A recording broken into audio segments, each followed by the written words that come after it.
Don't let anyone look down on you because you are young. But set an example for the believers. Don't let anyone look down on you because you are young. But set an example for the believers. Let's preach in light, in love, in faith and purity. In speech, in light, in love, in faith and purity. 1 Timothy 4:12.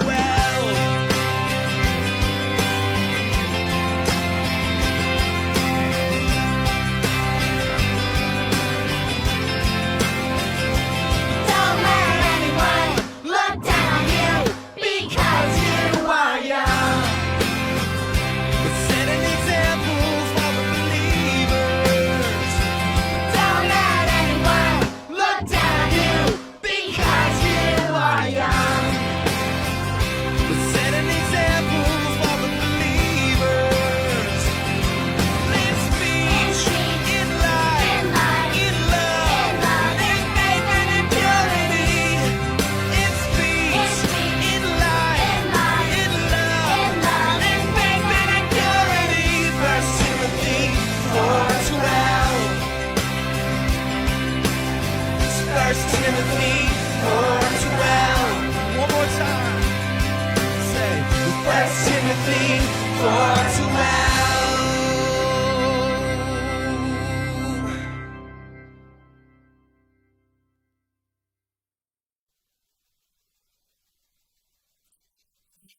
No question about it. It's time for our home of the month. This month, we have two things here with us to learn and sing and worship the King. Here we go.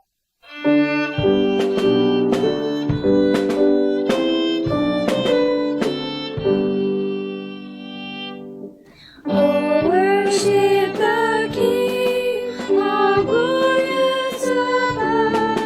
Oh, gratefully sing His power and His love. Our shield and defender, the ancient of days, pavilion in splendor and guarded with praise. Hey everybody, it's Mrs. Freer. All right, so for our time together today, we have a big segment on Ask the Pastor, okay? But before we get to that, I thought that I would ask a few of your friends on what is a pastor. What does a pastor do? A pastor teaches you about the Bible and God. The end.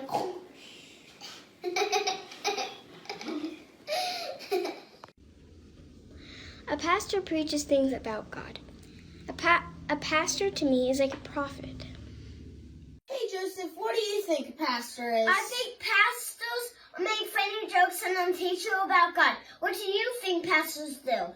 I think they tell long sermons on Sundays. They pray for others. They talk to us to make us feel better. That's what we think pastors do. So many of you sent me videos with questions for Pastor Barber. So here's what we're going to do right now. I'm going to take a step back, and I'm going to have you ask the questions to Pastor Barber, and then he's going to answer the questions for you. Okay? Here we go. What's the coolest thing that happened in the Bible? Hi, Ben. There are so many cool stories in the Bible. It's hard to pick just one, but one that I will share from Matthew chapter 8 is when two men were possessed by demons, and everyone in the whole town was scared of them because they lived in tombs. They were strong enough to break metal chains, and they spoke in really scary voices. And along comes Jesus, and in just one word, he is able to overcome those demons, drive them out, and restore those men back to normal. And so you can read about that story in Matthew chapter 8, starting at verse 28. Hi, my name is Lily. My question is, how is God made? Hi, Lily. You know, when I was a kid, I asked that same question. As a matter of fact, many people do. And the reason why that question is asked a lot of times is that we're surrounded by things that are made. We know that cookies are made in the oven, toys are made in factories, pictures are made by artists. And so the natural question that comes up for many of us is, well, how was God made? And the mind-blowing answer to that question is that God wasn't made. Scripture teaches that God has always existed and he has made everything. You know, John, the Gospel of John, chapter 1, verse 3 says that all things were made through God, and without God was not anything made that was made.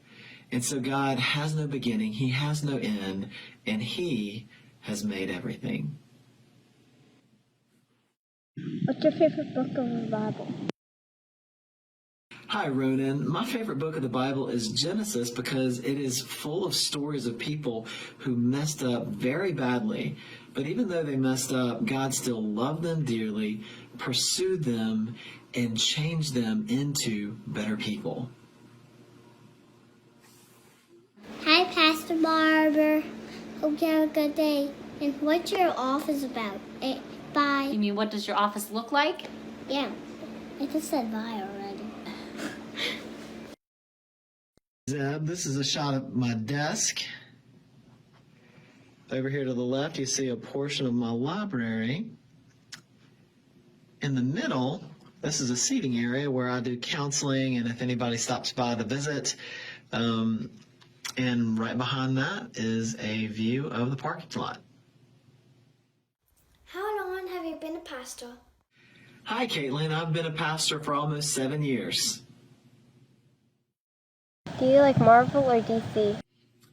Hi, Amelia. You know, I like both DC and Marvel for different reasons. I've always been a big fan of Batman, especially after the Christopher Nolan Batman movies. But I love Marvel also because two of my favorite movies of all time are Infinity War and Endgame. When were angels created? You know, the Bible doesn't talk a lot about this topic, but what we do know is that at some point during creation week, likely before the fourth day, God created the angels. And so we know this because Job 38 verse 7 teaches that the angels shouted for joy when the stars were created. Hi, Pastor Barber. My name's Dominic, and I'm 6 years old. Now I've got a question for you.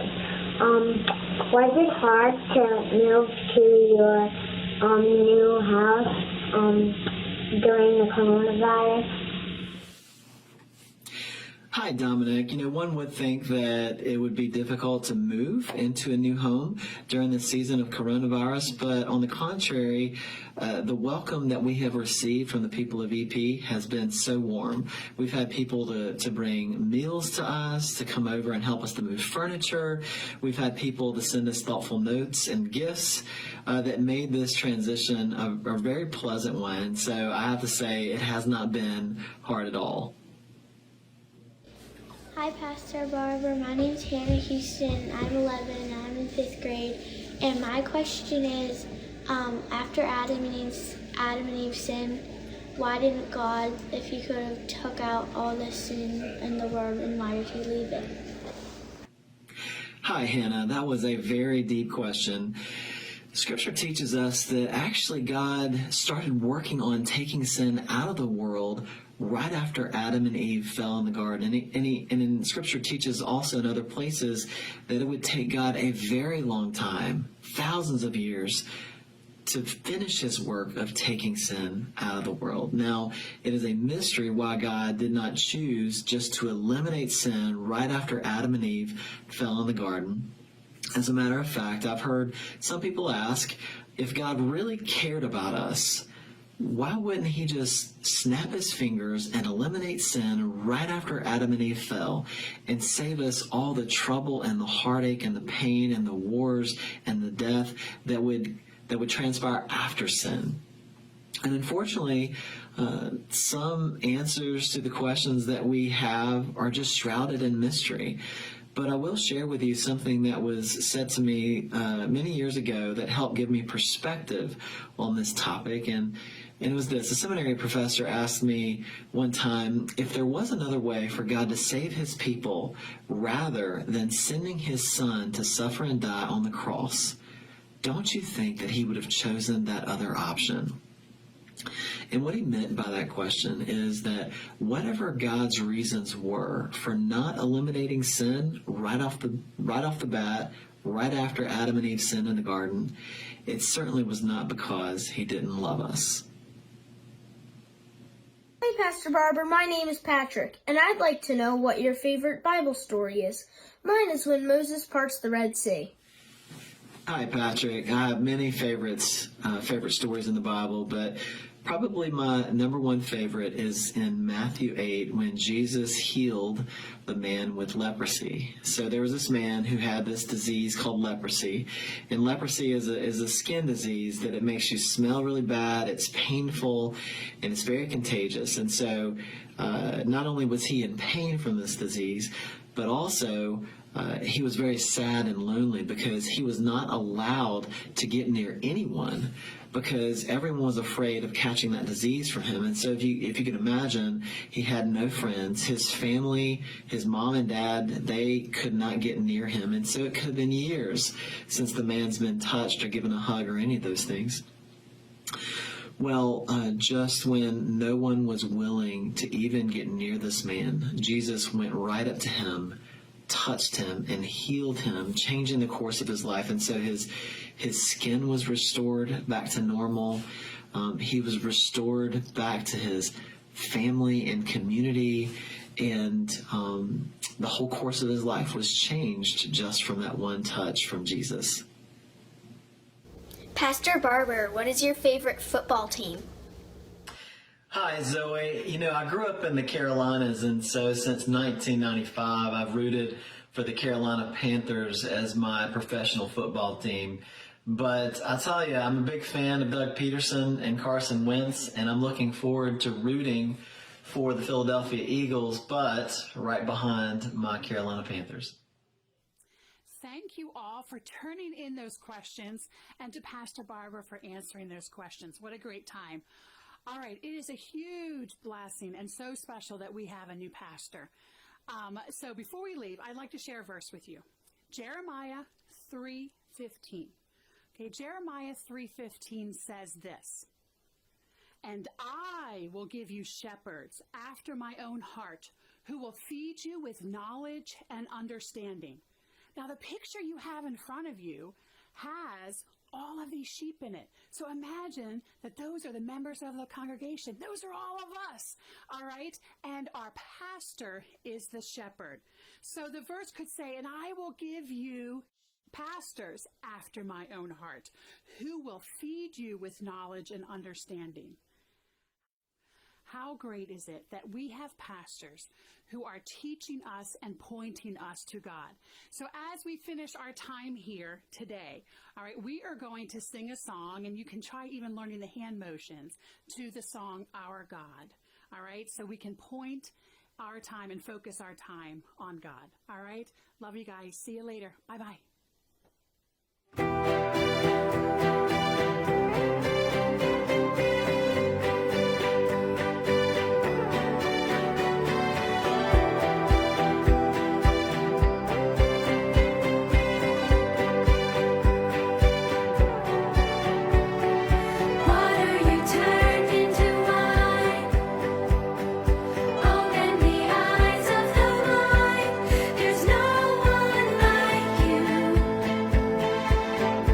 None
But don't let anyone look down on you because you are young.